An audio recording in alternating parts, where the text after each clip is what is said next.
The Upside of Failure, as we do on a Friday on 7:02 afternoons. And today we're joined by somebody that, if you have not watched her on the reality shows she's been on, you have definitely seen a clip of her somewhere on social media.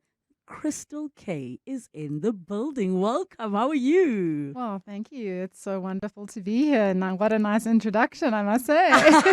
Look, I'm very excited to be chatting to you because I just have this sneaky feeling that there is so much more behind the Christall Kay persona that is seen on our screens than you share. Well, maybe. Ooh, ooh. So if you guys happen to watch the South African Film and Television Awards, which I happen to have been producing, Christall Kay was one of our guest presenters. And can you guess why I insisted on having you? Because I'm blonde. Yes, that's exactly it. I said, guys, we have no blonde representation. We need it. So the reason I thought to myself, firstly, reality TV has become so big, right? I know that telenovelas are huge, but reality TV has done something else. And then I said to myself, who is the epitome of reality TV in a surprising, not like obvious way? And I was like, Christall Kay will be so amazing, and you really, really were.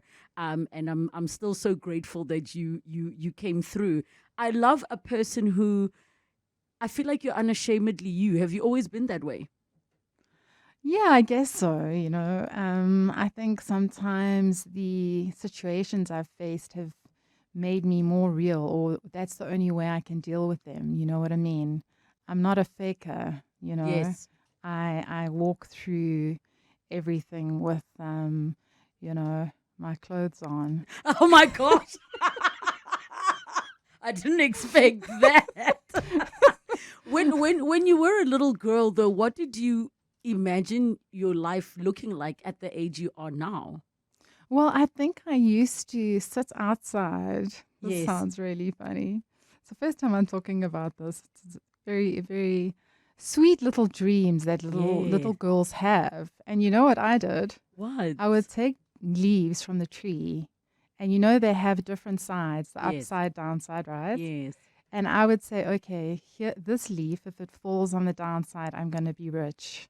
Really? If this leaf falls on the other side, I'm going to not be rich. Yes. And I would then count all the leaves that fell on the right side. So then I have to ask you this. What was happening in your world that even the idea of I'm going to be rich was there? Was it from a survival perspective? Was it something you had observed? Absolutely have no idea, to be quite honest, because our family wasn't driven by money. We lived a very, okay life. It wasn't excessive or not, or totally deprived. Yes. My father was a businessman, and he was definitely always, going for it, working very hard, but he never made a big deal about money. It wasn't something that was spoken about in our home. So I don't know. Maybe I got it from the fairy tales, and maybe the money was linked to the prince. Actually. I think so. Actually, right, because obviously, we were groomed that you are waiting for some prince to come and rescue you. Yes. And the prince didn't just come with wealth. It also had staff. It came with access. It came with respect. It came with all of these things. Yes. So when you look back at that little girl that is Christall Kay, that was busy saying, if I count, this means I'm going to be rich or I'm not going to be rich. What would you say to her? Well, I would say that, a lot happened in my life to follow those cards or those leaves, because that kind of stuff, it does happen by chance, meeting the right person and falling into money. And that did happen to me in a huge way. And I've also had the downside of that where, I've had to walk my own path and be that woman fighting it out there in the universe, So I've had both. I've had the prince that came, or the king rather in this case, that I Yes. like to say. The king that came to save me. Not that I needed saving at the time, but certainly came to be there for me and to marry me and whatever, and to enrich me in many ways with money as well. Yeah. So I've had that. I've had it all, and I think that there's beauty in all of that. In both types of leaves, whether they fall down or up, whether you have to accept something from someone that comes along as your man, and that's Yes. wonderful, and also making it on your own, and fighting your way through things. And I think that's part of a great life, to have both, And in terms of the dreams you were having outside of princes and kings and money, was there something that in particular made you feel like you're at home? Maybe being on stage, maybe were there other things that you were really truly drawn to as a child? Yes, definitely. So I love dancing. I love singing 100%, but I soon realized that wasn't going to pay the bills, and not in South Africa. We just don't have that kind of entertainment industry. So at the age of 15, I decided to be a lawyer. And that was because I've had a great sense of justice from a young age. I'd realized maybe certain things that happened to me that weren't all that okay. And it gave me a sense of right and wrong from a young age. And I was determined to take that through in a career. And I'd also done street law at school, which was amazing. And I'd loved it. And I had been chosen to do the mock trial, the closing argument at the end of the day. And I was a wonderful trial lawyer, apparently. This is what the reaction was also from one of the lawyers in the actual audience that came Yes. up to me, and she said, "You have got a future in law," at the age of 15. Wow. And I said, "Okay, now I know where I'm going." And I was so committed to that. And I went, that was only standard, I don't know, 7, 8 at school. Yes, What is yes. that, grade Grade 8 or 10 so? or 11. Yeah. So, but grade 10. I stuck that commitment through. From the day that I decided at 15 that I was going to be an attorney, a lawyer, advocate, that is what I never wavered from that. Can I ask a question? Explain what you mean by street law, because I don't know if that's something that was just offered at every school. Was it like an extracurricular activity? It was like that, yes. And it was only offered in so many schools. It wasn't in all the schools. And I can honestly say it's a pity that it's not offered right through, because, every child should know about law, what's wrong, what's right, your human rights, things like that. It's really should be a subject. I see that it's not a subject. My son doesn't study basic law at school. And it's what makes the world go round, except for music. You know what I mean? There we go. Yeah. And of course, just knowing one's rights and things like that. We're going to take a break. When we come back, we find out about where this law journey ended, if it did, and where Christall is with that. 011 883 0702 and the WhatsApp line 072 702 1702. 702 Drive with John Perlman. My show is about 20 minutes after 2 o'clock, we continue with The Upside of Failure. We're with Christall Kay. It's a reality TV star, but some of you might not know she's a law girlie. 011 883 0702, the WhatsApp line 072 702 1702. Before we went to the break, so you were still telling us that you are now set on this law thing. How far did you get? Well, I actually went all the way. Okay, so once I had finished high school, I made sure that I got good marks to go to university. I did an undergraduate, so that was a Bachelor of Social Science. Yes. And then I went on and I did my LLB. So, yeah, it was quite a long time that I focused on my studies and I was successful. And then not only that, but I decided that I would go straight to the advocate's bar after I had finished studying. Oh, wow. So you didn't do attorney first? Yeah, I did the exams as an attorney. So I passed all the exams. I did the attorney's exams and the advocate's exams literally in the same week, and I passed everything. And then I decided that I would go, straight to the bar. I also did my actual articles. So I completed that too before going to the bar. And then I didn't work as a lawyer proper. I just did the training as an attorney. And then I went to the bar, and I had a wonderful master. And he led me through my mastership, if you could say that. And yes, I felt very at home there. It was wonderful. Had a nice practice. I managed to get money together to have some beautiful chambers and everything. Yes. And yeah, it was awesome. And I used to work a lot of the times for the silks, the senior advocates, and I was the junior on the side doing intellectual property law. And I have to say that those were great days. However, it was quite tough as well. You know, you weren't always assured of briefs every day, and paying the bills and everything became quite difficult. So because I was also now a qualified attorney, I could also get a job as an attorney. Yes. And then that became quite an attractive thing, you know, to have a stable salary. And so I left my beautiful practice at the bar because I needed a few dollars. But I got a job in Joburg because this was still in Durban when I was an advocate. And then I got this job in Johannesburg as an attorney working in Oxford Road. Yes. With some Jewish lawyers. And I have to say they ate me alive when I arrived. Oh my gosh. And I think I want to take a step back in part of your story, because the part what you said about having these beautiful chambers, there is a perception, right, that, oh, you must be doing well. But like you said, the income was not necessarily consistent or guaranteed for you now to take a job to come to Joburg. Yeah, you know, the thing is the expenses were very high in the chambers. You know, the rental was high.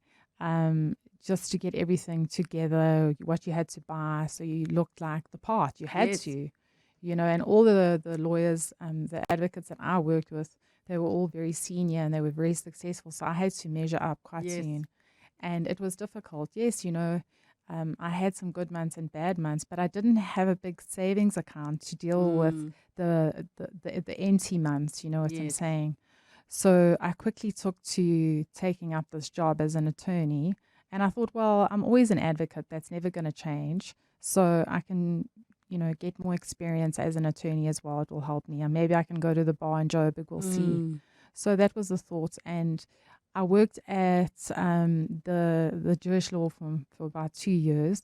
And it was the bane of my existence. I can tell you, it was worse than an episode of Ally McBeal, if you ever watched that show. Oh my gosh. But just to clarify, it wasn't the bane of your life because they were Jewish. You are just to clarify. Sorry, gets before I walk into a whole new people scenario, a whole people condemnation. Yes, she is not mentioning the name of the practice. No, just happens to be describing. So I was just being very descriptive and saying, you know, that was a thing. Yes. You know, but the lawyer that was there, he was a very senior lawyer, very older. He was an old guy that owned the spot. Yes. And he gave me a hard time. That was for sure. He gave me a very hard time. But yes. Why do you think that is? And maybe you can be honest, because we know many women have interesting experiences in certain industries and corporate and executive spaces. I've heard so many horror stories, even around people who are quite senior that go work for law firms, and they know within the first week to know their place, when to you know, speak when you need to be spoken to. What is the reason you think that you experienced that? Do you feel like it was targeted, or it's just how things are? I think a lot of it was because I came from the point of being a qualified advocate that had been practicing for some time. And advocates are the top-notch lawyers and the pecking order of lawyers. And I think there was some jealousy revolving around that, even with the more senior member he was the owner of the law firm. And to the point where I think a lot of lawyers would like to be advocates, or they see the advocates as high up, or they are genuinely considered like that. I mean, really, we're all just doing different roles. It doesn't really mean that the advocate is better than the average attorney, not at all. But there is that, understanding. There is that. I also think it doesn't, in inverted commas, help if you happen to be beautiful and happen to be blonde and there's a certain expectation of this is the category we should put you in. But if you're coming in knowing your stuff and you're qualified, does that play a role at all for you? I think that you have to really be more serious. You have to prove yourself more. You have to really work extra hard and show that you're so on top of everything, because they don't take you seriously. They think that you're just some little bimbo Barbie that's decided to be a lawyer for fun, and you've got someone else providing for you, some other man or whatever that's looking after you. You don't really need to be here. You're just doing it because, it's for the show half the time, or you're just not that serious. And I'm sorry to say, they take men a lot more seriously, and they often leave you out of the equation and give you more the smaller tasks to do, whatever, and that does happen quite a lot throughout these business industries, more professional industries, doctors, lawyers, whatever. Women have always had a hard time with this, and we've always had to work harder and be stronger. And it's hard for us because we do have the kids still. Yes. We do still have to do a lot more things. We still have to do our hair as well. Yes. We still have to do our makeup. That takes at least another 20 minutes in the morning. Oh, I was going to say an hour. Let's just be real. Which does actually relate to, being on time or not being on time, which relates to professionalism. So women, today we have so many cards to juggle. It's unbelievable, really, we do. And we do a fantastic job at that. Yes, we do. And we deserve to be taken seriously. We deserve to have the best jobs and to be paid the same.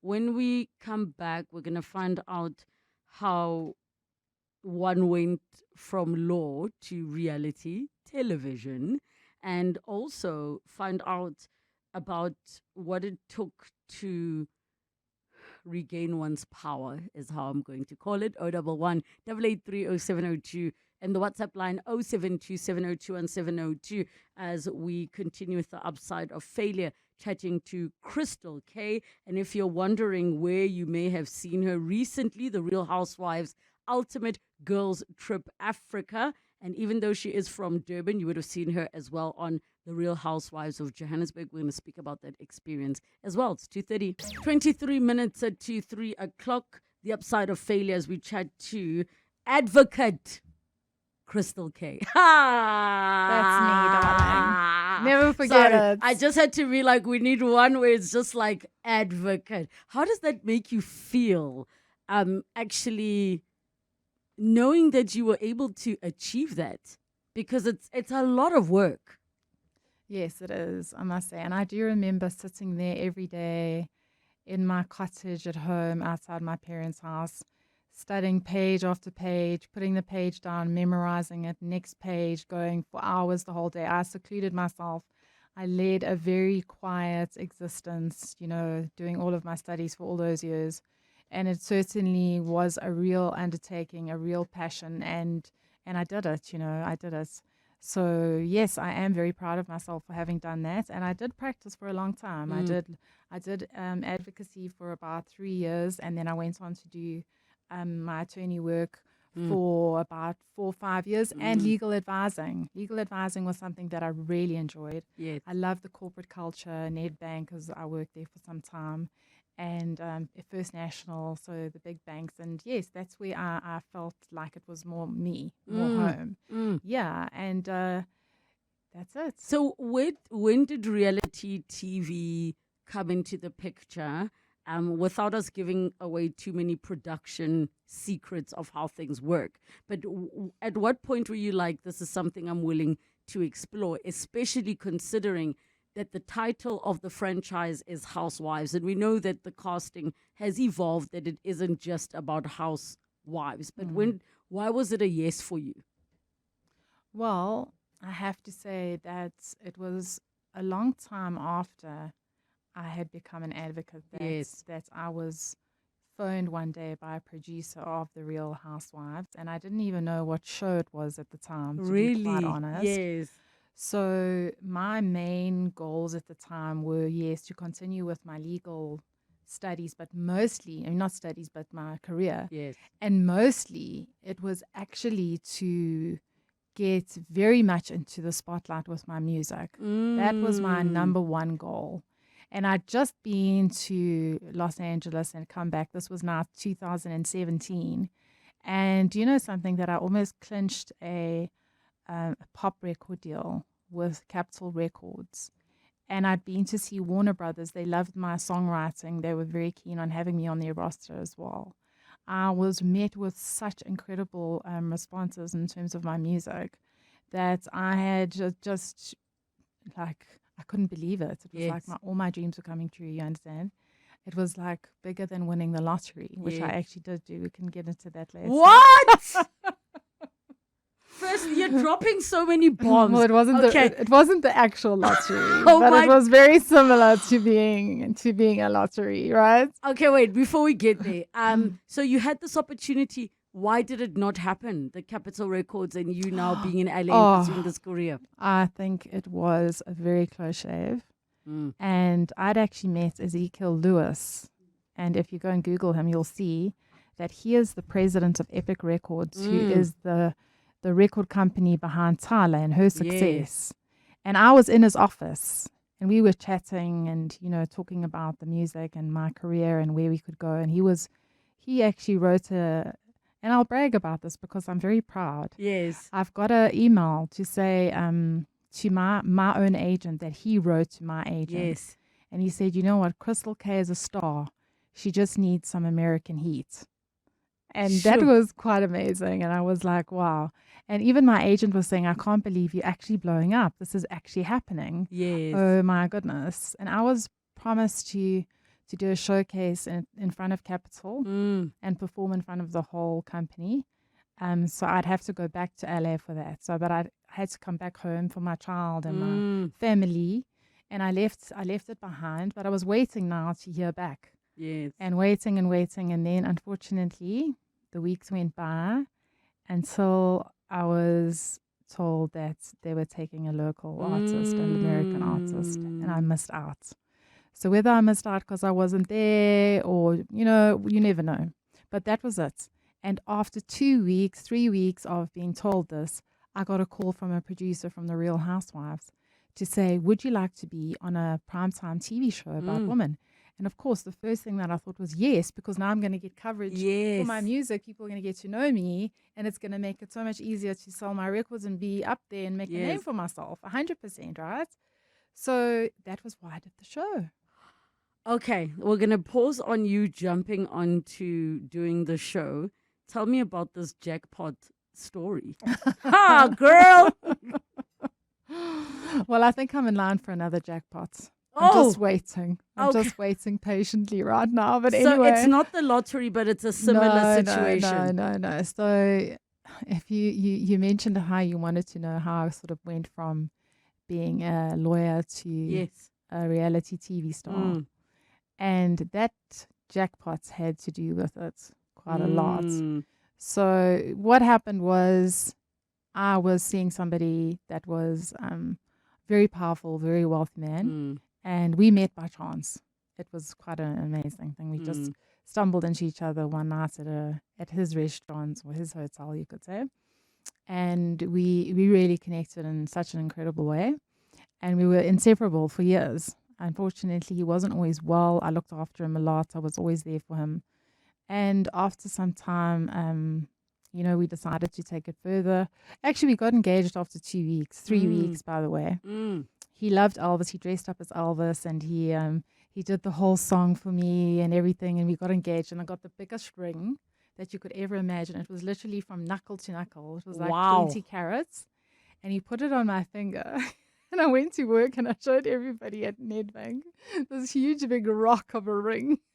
Oh my And gosh. this person that I was engaged to was one That of you the- just met 2 one of the seconds most before. wealthiest men in the country and Yes. everything. It was really crazy. And here I was working at Nedbank, and suddenly this whole thing happened. It was like a Cinderella story, right? Yes.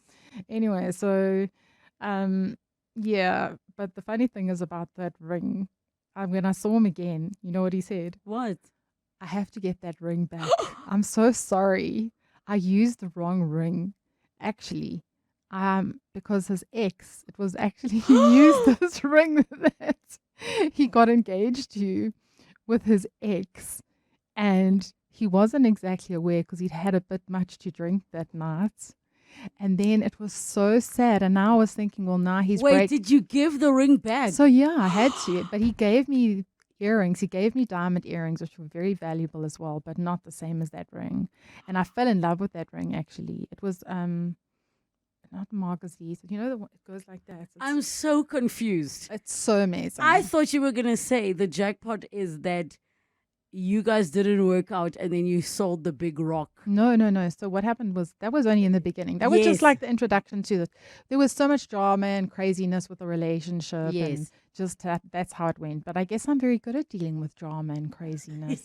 I guess I'm like an expert. At it. That's Yes. why I did so well at the Real Housewives, because I've had super duper training with the people in my life. Yes. Sometimes,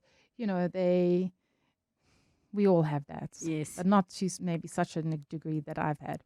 Anyway, I haven't really compared notes with anyone, to be quite honest. But I've got a book coming out very soon, Mm-hmm. my own book. So you'll be able to go and read up about my life and see how you measure up with my drama. So let me ask you this question. For every single person, I'm not even going to limit it to women, every single person who dreams of meeting this extremely wealthy person that is going to change their life, what is the truth that people might not be aware of? Well, it certainly isn't a bed of roses, and nothing ever is. There's always a price that you pay. And, I went through a lot with him through his, his condition that he had. There were a lot of drama issues. It wasn't an easy situation. And I think that you really have to love somebody through and through to be able to stand with them through it all. And I think I did. Not I think I did. I know that I did. And that's why I was still with him. Everybody used to tell me to break up with him. Everyone used to say, this is so toxic for you. How can you carry on in this type of relationship? Because there were so many different parameters and whatever. I mean, I'm not going to go into all of that right Yes. now. I just don't have time for it. But yes, there were certain issues that were not healthy, really, I guess. But I looked past all of that. And I looked to the fact that I loved him and I loved who he was as a person. I loved what he'd achieved. I loved our lifestyle together, make no doubts about that. It was incredible. And I stuck with him. And anyway, so it was just 2 years down the line that he ended up giving me 30 million rand in one day. Yeah. Wow. What did you do that he decided to give you the 30 bar in one day, which is basically winning the lotto? And was it unconditional 30 million rand? Yes, totally. And all the taxes, donations, everything had been paid on that money as well. Yes. Wow. You have to pay donations Yes, tax of yes. 20%. So this man that's gifted you 30 million rand, covered the tax and everything. What's the relationship like today? Well, unfortunately, he's not with us anymore. Mm-hmm. And unfortunately, the relationship didn't work out. Someone intervened in our relationship, someone with very bad motives, and got us separated from each other. And by the time he came back to me, he didn't even worry about what this person had said or did. He came back to me to get me back by his side. And it was too late. I'd already moved on with someone else. And you know what? To this day, I regret not going back to him. I really do. Oh, wow. I really regret it. And I always thought I'd never regret anything, because you do what you do at that time with the best of your intention that you have at that moment. So yes, that's true. But looking back, I would have said, sorry, Yes. Honcho, I'm going back to the palace. Yes, I hear you. Oh Yeah. my gosh, we need to take a break. When we come back, we continue. Somebody says, their stories are giving. That's what they say.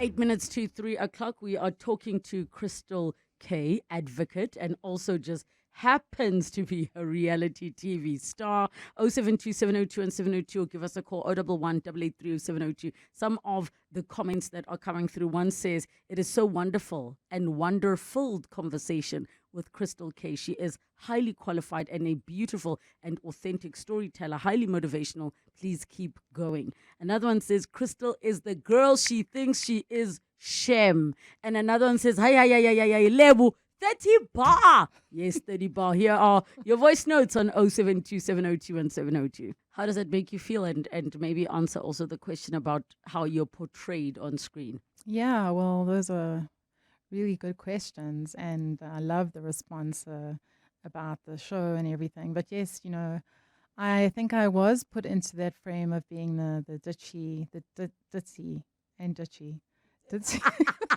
Ditchy and ditzy blonde, yes. ditzy housewife. Yes. I think also because a lot of the time I had to do that kind of role to escape from the seriousness of those attacks on me. And I had no other way but to resort to humor and to be funny and, go there. And I don't always think it's that bad to be, ditzy or a bit crazy or whatever. But I do think a lot was left out about who I am on that show. And I don't think they wanted to always paint me in the best perspective at all. Certainly not my co-stars. So they would never introduce the idea of me being an advocate and looking to, my wisdom or my knowledge on things, because that would really be putting them down. But I think what's great, though, is you played the game. You understood, hence you would sign up again that with reality television, there's a certain element of archetypes entertainment, because nobody's going to tune in if they're like, there's this lovely lawyer who blah, blah, blah. But I think if you understand the game and you make it work for you, then would you walk out and say it was worth it? Yeah, no, exactly. I think that's when you're there and you've got to just go for it, and you got to know that, this is a show as well, and you want to be real. And I am also that person. I am an entertainer as well. The heart of me. I make jokes. I make my family laugh quite regularly, believe it or not, too. They say, and your rendition of the national anthem is the most famous one. Yeah. I think you've surpassed Raz Dumisani's version Really? of the national anthem. But very quickly, we're running out of time. What is the biggest lesson you've learned about failure? Because you have in public, we've seen you being estranged from your marriage. We've seen you lose it all. And I see people are asking about what happened to the 30 bar. Guys, the 30 bar's gone. But as the time is ending, what is the biggest lesson you've learned about failure? Well, I think it depends what failure is. People can say, oh, you lost everything. But is that really failure? It wasn't failure maybe on my part. Maybe I made a few mistakes with people I invested the money with, or maybe it was a few mistakes on deciding on the person that I was going to sell my house to, those kinds of mistakes. But they weren't mistakes at the same time, because you use what you have at that time to make the right decisions. You don't know what those people are going to do. So sometimes you have failure, not because it's your own actual failings. You can make mistakes, like you can be practicing a song, and then when you do it for TV, you can mess it up. That's a mistake, and you could say that's a failure, but we always get it right next time. The most important thing is to know that you did your best. And even if you made a mess, it's okay. You carry on and you never ever give up, because then there is no such thing as real failure. Real failure is really what we think is real failure is a consequence to what happens in our lives when we either lose money or we lose friends, or that's how we feel as a failure as human beings, right? And the thing is that it's not always you. It's not always you that's caused that. The fact that I lost everything, I know it wasn't all my fault. And you would not be where you are today if you had not gone through that experience. There's certain lessons that can only be learned that way. I so wish we had more time with Christall. Yeah, thank you but thank you so much. And I hope I hope the listeners have learned something about me and a little bit more about, life and getting through. It's really all wonderful, even the bad parts. And I think that's what we have to remember. Follow her on the socials. She'll have her book coming out, Christall Kay. Spend your afternoon with Relebogile Mabotja on 702. Let's walk the talk.